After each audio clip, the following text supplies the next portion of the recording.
Okay, thanks, Carmel. So as Carmel said, I work for Canonical, which basically is the company behind Ubuntu, and I work in the department that helps hardware vendors bring devices to market with Ubuntu. Those devices are mainly laptops, desktops, workstations, and lately IoT. IoT involving anything from edge computing to drones to basically anything. So in this talk today, I'm going to be talking about the state of security on IoT and how we can make things a little bit better because there is a lot of room for improvement. My talk today is going to be focusing on Linux. Not every IoT device runs Linux, but many of them do. So that's what my focus is going to be. And any reference that I'm going to give throughout the talk, I'm going to provide at the very end a gist file with all the links. So you can just go to that gist file for them. So where we are. So in September last year, a botnet composed by about 150,000 devices, IoT devices, compromised by a software called Mirai, were used to perform a distributed denial service attack against a site called Krebs on Security, which is the personal site of Brian Krebs. And it was mainly webcams connected to the internet, things like that. This brought the attention of a lot of specialized media like TechCrunch or Wired, etc. But this wasn't the only attack performed by the same botnet. About a month later, this botnet was used to perform another denial service attack against DIN, which is a very, very popular DNS service, used by even more popular services like Twitter and Spotify. And obviously, when you bring down Krebs on security, you get the attention of the specialized media. But if you bring down Spotify and Twitter, things like that, you get the attention of any media, specialized or not. And actually, the Mirai attack was featured in any major newspaper you can think of, like The Guardian or the New York Times. And actually, the New York Times wrote an opinion column about this attack. And if you can read it, check out the section that they put it in. They put it under politics. So it's not just technology. This is no longer just something that only the industry cares about, only geeks we care about. This is about our everyday lives, and therefore it's about politics. And obviously, when the New York Times thinks something is politics, governments start paying a lot of attention, which take us to the case of regulation. After the Mirai incident, the European Commission rapidly came out and said they were already having some measures to avoid this type of attacks, to have more secure devices. And they didn't, it was a little bit reactive, so they didn't give a lot of details about what those measures gonna look like. But they say it was going to be something like a labeling system for security. So something similar to what we have in Europe for energy consumption. So when you go to a shop and you buy a washing machine, they have these stickers for energy consumption where A is great for your electricity bill, F not so good. So it would be something similar where you would buy a webcam connected to the internet, and A is super secure, F is probably going to be compromised on the first time that you switch it on.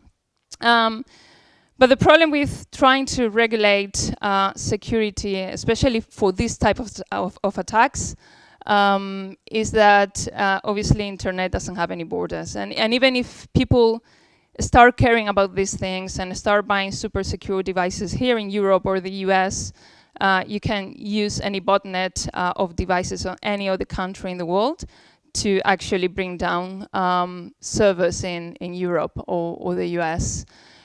So I think regulation will come. Actually, will come sooner rather than later. That's something that has happened in any industry. Governments had to regulate the industries. But as we see, regulation is not the only solution. It's not something that laws are going to come and everything will be solved. So let's talk a little bit before just trying to solve everything with regulation. What are the issues that some of these devices have? So the first big issue is that many of those devices come with administrator hard-coded username and password. So how many of you, when you got a new router from your ISP, you plug it in, you want to open some ports, and you go to the admin interface and you try root, admin, or combination of both. Or if that doesn't work, which normally does, you have to Google 2 minutes for the right combination for your model. Not only they come with hard-coded passwords, but also they sometimes come with open telnets. So open telnets with hard-coded passwords is like a welcome mat for attacks. Another issue that these devices have is the lack of software updates. So many of these devices, the OS is created customized for a particular device. So they're normally based in Linux, using a distribution like Yocto or Open Embedded, which is the same company that is creating the hardware that creates a software specific, a distribution specific to that device. And these companies are hardware companies. They make money by putting more and more models into the market. They don't make money by putting services on top of making money with software. So for them, the OS is something that they need to have in order for the device to work, but they really don't care that much about the software. So in other cases, there are companies that do care about updates, and they try to fix security issues with their devices, but they're super scared of updates. And they are super scared because updates sometimes break systems. It's the same way that some updates may break your personal laptop, it can break any device. So they're super afraid that they're going to put an update out there. It's going to break some devices. They are going to start getting support calls, or even worse, if it's a business-to-business, like industrial gateways, they're actually going to have to get someone on site to fix the mess. Another problem with updates is that if we put ourselves in the best case scenario, the company actually cares about updates. They put updates on timely fashion. In many cases, it has to be the end user who applies those updates. So they have to go to an admin interface, probably download somewhere a firmware update and apply it. And maybe for industrial gateways that happens, for end consumer devices that may never happen, because as far as the devices keeps working correctly, the users really don't care. Another problem is that these products usually have very short lifespans. So as we said, these are mainly hardware companies that they want to put as many devices into market as possible. So sometimes they create a full team to put a device to market, both hardware and software. They finally ship the device. Maybe they keep the same team for about some months to fix some bugs that they found, including software and hardware, for some months. But as soon as things are a little bit stable, they move the whole team to the next product, because that's how they make money, like putting more and more products in the market. Sometimes it's not only the products that has a very short lifespan, sometimes it's even the company. So right now we are in a gold rush with IoT, and it's very easy to see why.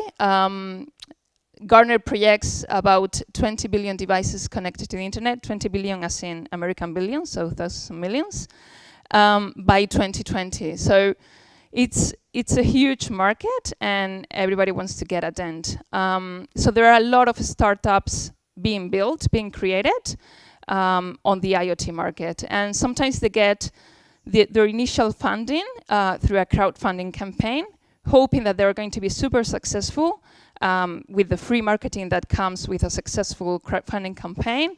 And then thanks to that campaign, they are going to get additional funding with VC later on. And even if they have this successful campaign, in some cases, when they actually have to finish the products to send to their first backers, they realize how difficult it is to finish a product, how difficult it is to finish the OS, how difficult it is to really finish the product. And they may never get additional funding because the market just doesn't see a market fit outside those first backers. So sometimes they are able to ship those somehow finished devices to the first backers, but then they're churn so much money finalizing those that they're out of business. So what do we do with this landscape? Is there anything that we can do today? So as you can see, there are some pessimistic voices in the industry. So Matthew Garrett thinks that things are going to get much worse before they get any better.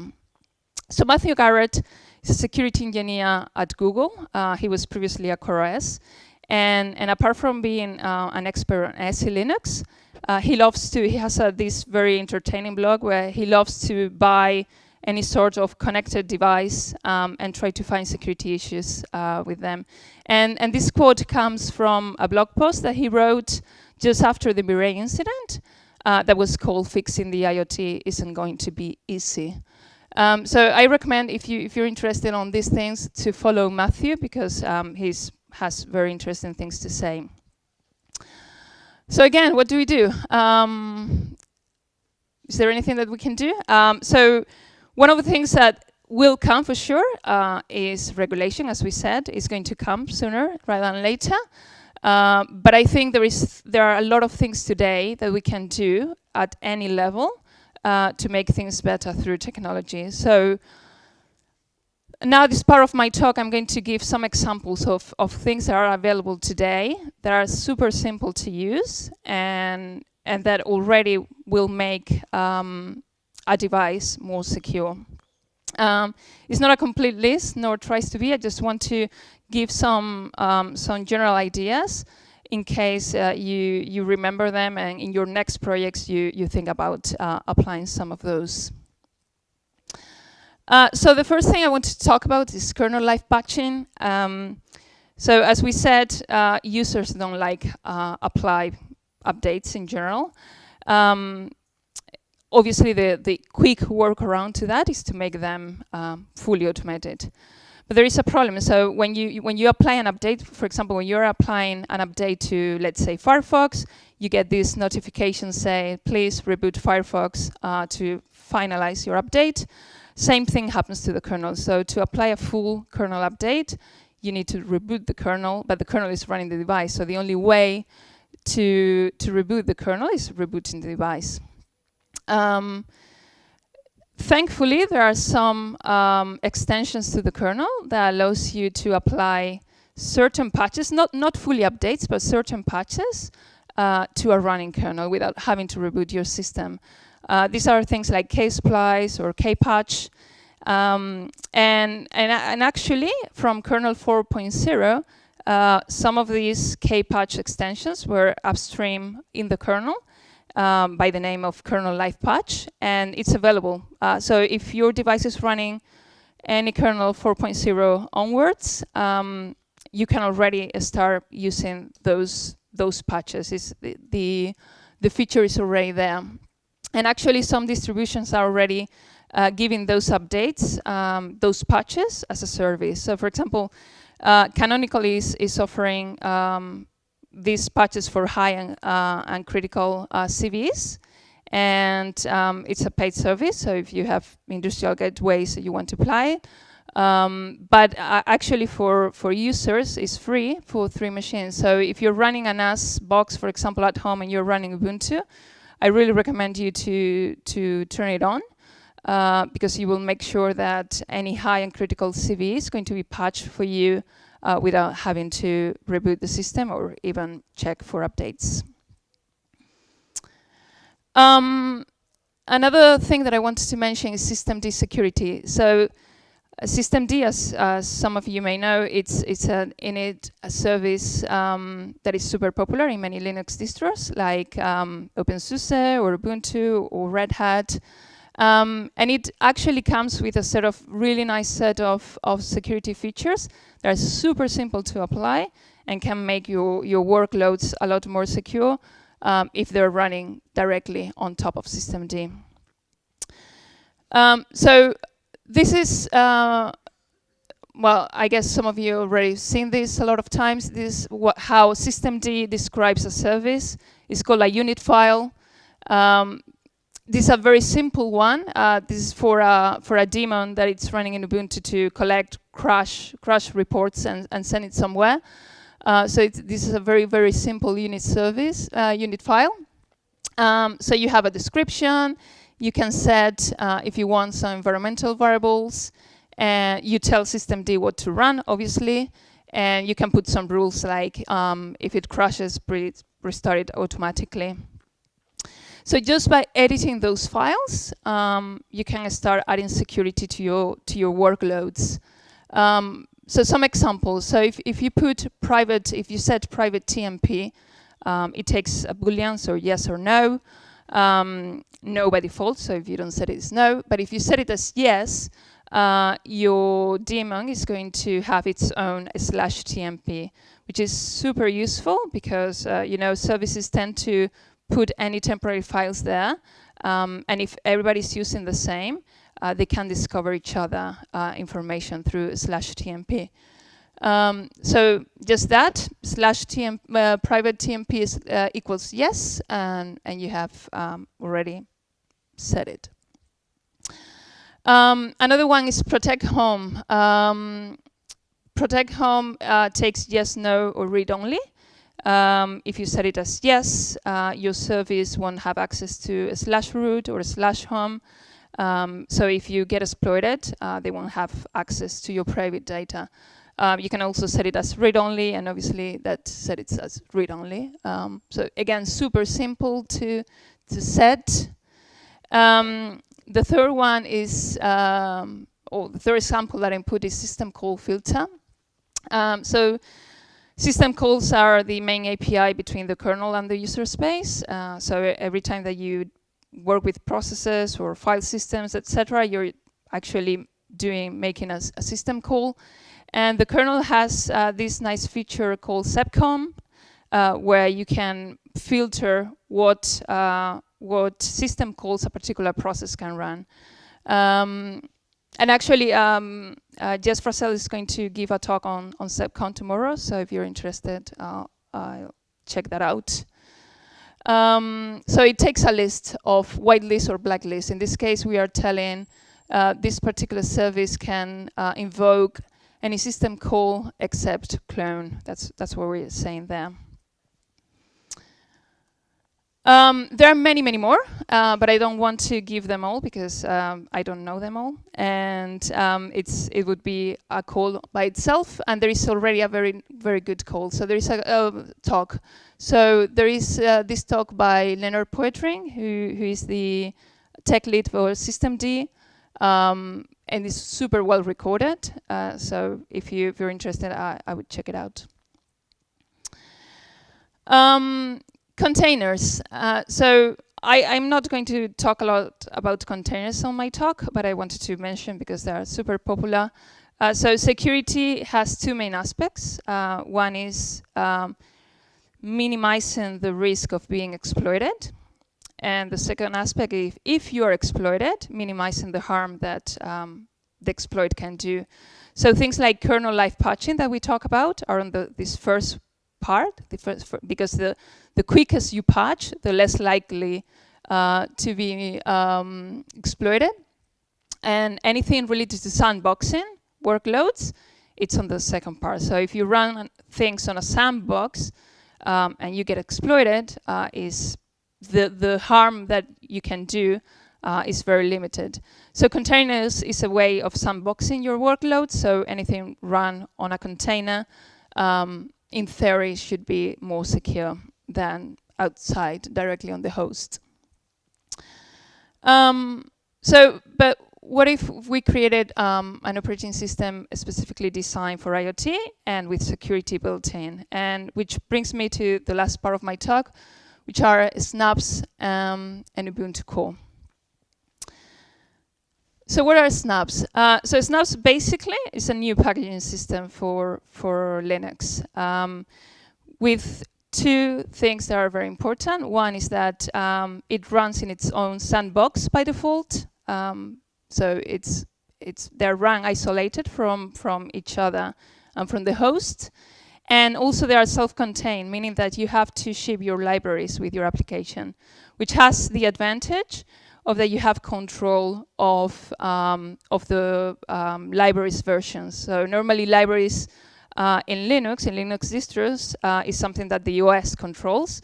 So if you want to, for example, develop against a particular version of Red Hat, you have to be careful of what libraries are shipping there versus if you're shipping against Ubuntu or something else.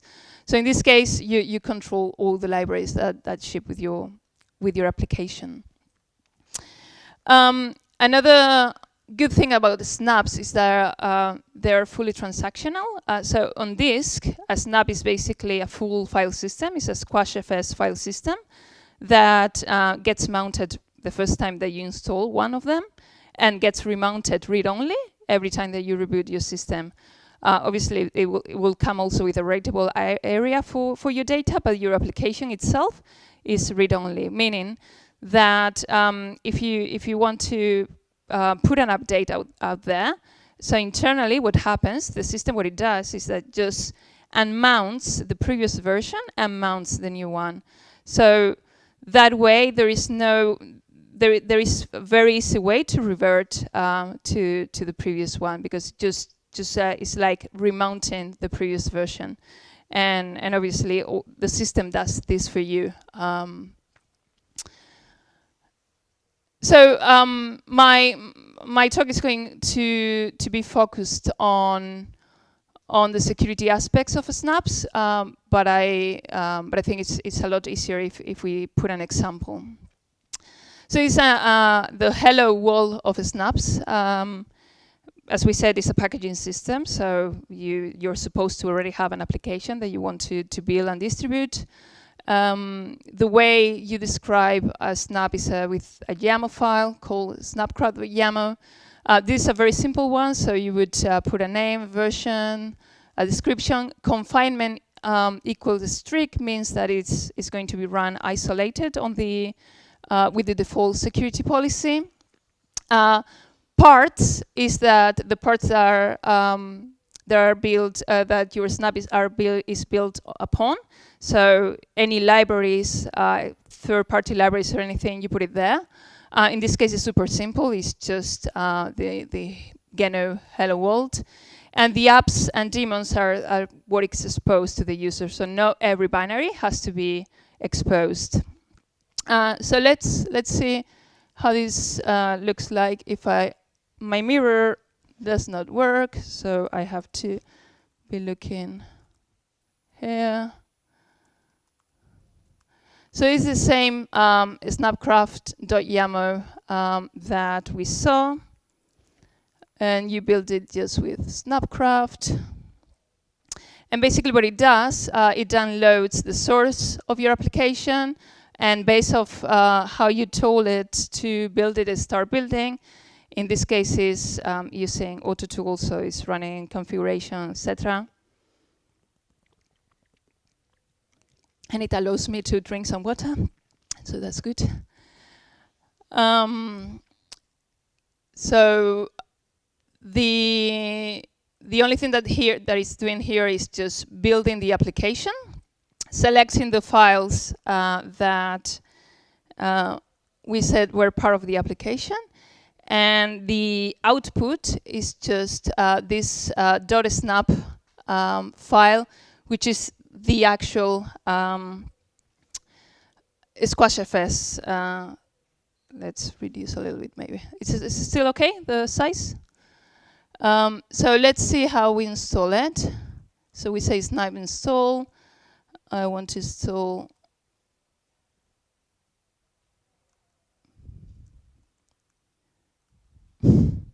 so difficult when you don't have your... and then I have to set it as dangerous. This means that it is not signed yet. So every snap in the Ubuntu store is signed by the store.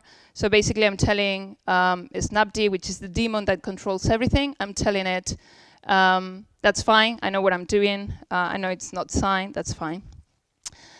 So as you can see, it's mounting. So installing is basically mounting. And if I do mount,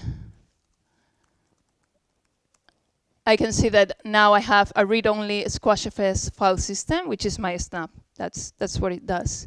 So let's see how this works. Let's put it back up. So not super exciting. Hello world, that's the only thing this application does. But the good thing is that this application is running fully isolated. So how you can trust me that it's running fully isolated? So snapd comes with a very good tool to debug.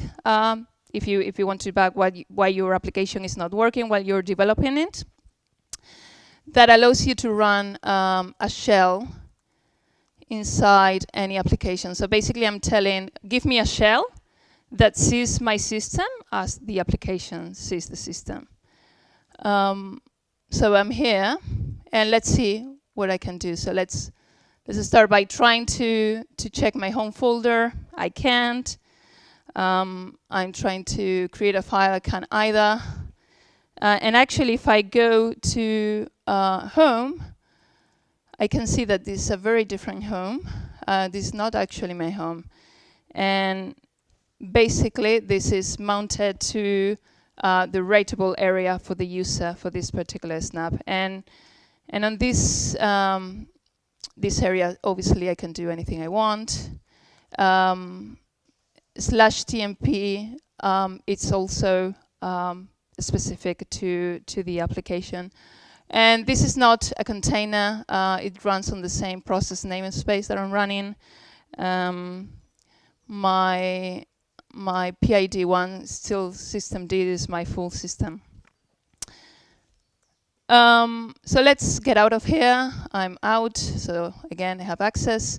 You can also install any snap without confinement in case you want to debug what's wrong with your libraries. If you're and you want to limit just to the libraries and the application, you don't want to start debugging security just yet. So you can do that by installing the snap. If it reacts in dev mode, and again, this not sign. And if I do this again, now I'm outside the confinement. So the only thing it changes is the security policy. The application is still the same one. So what security brings you snaps by default without you having to do anything as a developer? So it creates an AppArmor profile for you. AppArmor is a mandatory access control system like SLinux, and it basically tells what resources your process can access, like what files, what DBOS calls, etc., etc. It gives you one by default that it's pretty restrict. Seccomp, same thing as we were talking about systemd. Same thing, you get a seccomp profile defined for you in a whitelist mode, so only the system calls that are on that profile you can run by default. Those profiles are installed under /var/lib snapd in case you're interested. Namespaces, we've seen the /tmp is only for your application, so that's using namespaces, and it also uses control groups for device access. So as you can see, it's just the same technologies that are used elsewhere for security and sandboxing. So what do we do if our application wants to do something more than what it's available on that default security profile? So let's see that with another example. So this is another application, is wget. Many of you know what it does. It just gets the contents of a URL. And same thing, super simple. It's just half a part and just one application that it's wget-snap that I put that name to avoid conflicts with the one that my system has. So let's see that example as well.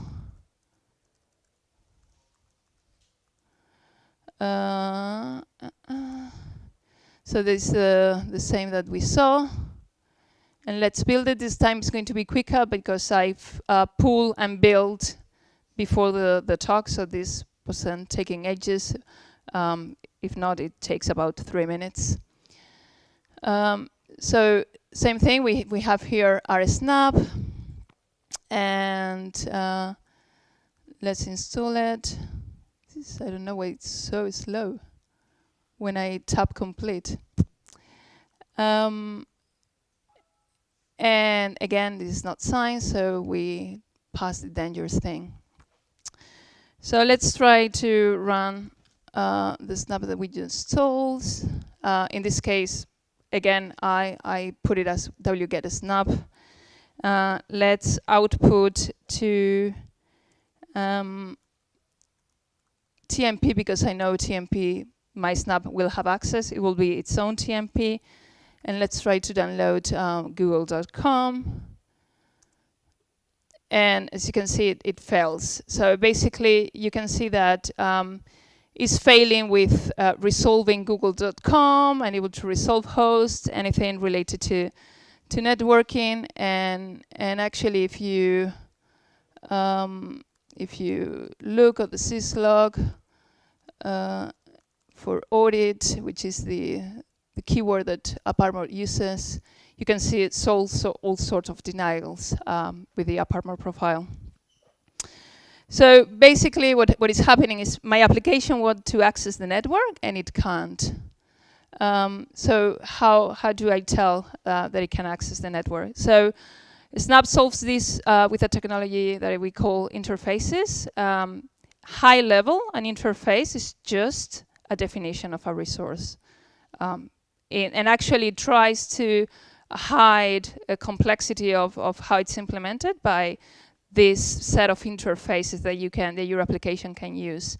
These interfaces in general are provided by one of Snap that we call that it's the provider through a slot, and the Snap that wants to use it plug into that slot. There is a special snap called the Core snap, which is a basic rootfs file system that gives you all the generic interfaces that you can think of. There is documentation about which one are those. For our example, there is an interface called network, and we are going to say, okay, my application needs to plug into the network interface. So how do I do that? So it's super simple. I just declare in my YAML a plugs key with a list that takes a list of the interfaces I want to plug into. Let's try that on our example.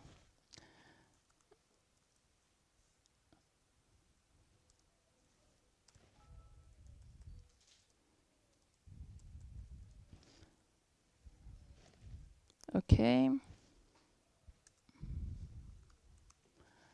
So let's build again this thing. It's going to be quick because, again, it doesn't rebuild anything. It just changes the security policy. And you have to reinstall it. We reinstall it again. It's dangerous. It's mounting again. And let's try again. And now it can. The network is not very well, but it's resolving Google. And now it's able to download. This particular interface connects automatically because we believe it's safe. To access the network is safe. To modify the network is not. There is another interface for that. So this connects automatically, but the user can disconnect it at any time. And there are all other interfaces that we don't believe they are as secure, and that the user has to provide their they have to say that they're happy with it. They have to connect it themselves. So what's Ubuntu Core? Ubuntu Core is a new flavor of Ubuntu that it's completely designed for IoT and totally based on a snap. So everything is a snap on Ubuntu Core. So in the contrast of this is awful. So on the left-hand side, we see the classic Ubuntu or any Linux distro where the file system, everything is mixed. So when you install a library, it installs in different parts of the file system, same as applications, everything is mixed. In Ubuntu Core, every part of the OS is using a snap. So on the near to the device, except the bootloader, by the way. The bootloader is still a normal bootloader. So the kernel snap is basically the kernel and the drivers of the device packed as a snap. On top, you have this Core OS, Core snap, which is basically a very minimum root file system that has very, very basic set of libraries and tool chains, so super basic. So the way that the idea is that the footprint is very minimum for IoT devices. Then, therefore, you have to set your libraries and everything on the applications on top. There are still snaps.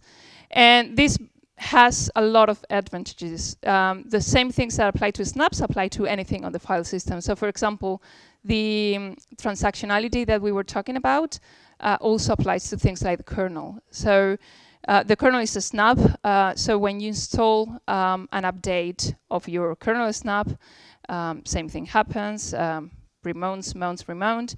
And when you reboot, if you get a kernel panic and the boot process doesn't finish correctly, the bootloader will do is on the next reboot, instead of mounting the one that they know it didn't finish the booting process correctly, it will mount the previous one, and it will continue. We'll mark the new one as invalid, like, I know this is not working well for this device, which is super important for IoT devices because you can start applying updates knowing that something goes wrong in the field.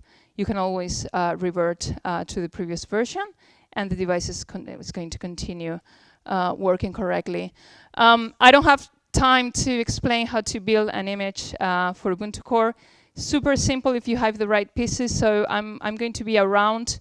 If you're interested, grab me anytime, and I can give you a quick demo tour explanation on how to do that. And I wanted to finish my talk by saying that security is everyone's responsibility, is responsibility of anyone in the industry, like hardware vendors, OS vendors, application developers, application designers, and we all need to take our part of responsibility here before, as Matthew Garrett said, everything gets a lot worse. And that's it. Thank you.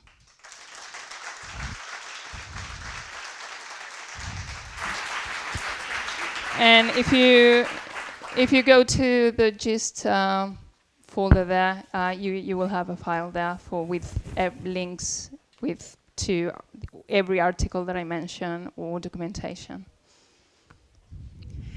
Fantastic, thank you. So do you have any question? Over there.